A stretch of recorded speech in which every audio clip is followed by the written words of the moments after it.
I've studied that stuff. Let's talk about the contraction and fiscal realities. I understood, and I told people in 1994 that this county would go through the fiscal contraction that it is. You can't continue to spend and build and spend and build. So now we're at a point where we need somebody who gets it, which is me. I spent 30 years in the business, my last 24 in the Sheriff's Department.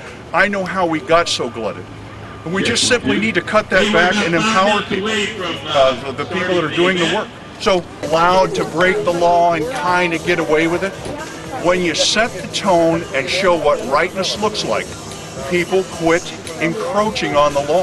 That's how it works. I'm young, I'm strong, I do 6 miles of road work a day. I'm a Mr. Mom, I'm a former business, I ran a small business before I got into law enforcement. So I get these things. And we need a sheriff like me.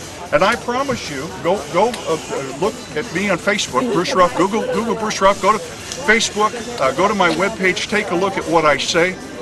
It's beyond, there's a huge plethora of issues beyond the amnesty that need to be addressed if we're ever going to be successful this way, because the infrastructure has to be laid, and it has been diluted for the last 16 years, allowing people who really weren't connected with the Sheriff's Department, which is the reason you were betrayed this year.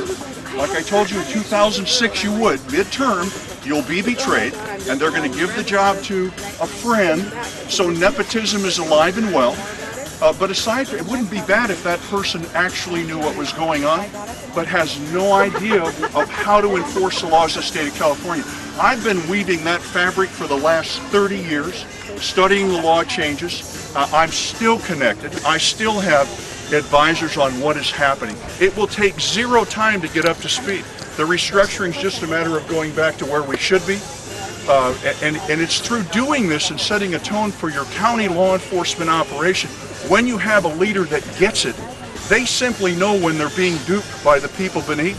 I'm in connection with all of that, and I work my way through the oppressive behaviors that you're paying millions, well, you're paying $600 million a year for an organization, 400% more today than you were paying in 1994. And you have a 40% growth in that same operation. There's a whole bunch of numbers that I could dazzle you with. The bottom line is you're paying for less, you're being cheated, and you're out here having to do this because you allowed ineffective leaders to sit in positions that they could have taken care of your business if they had known. So I've come here to celebrate with all of you because I'm a citizen and a taxpayer.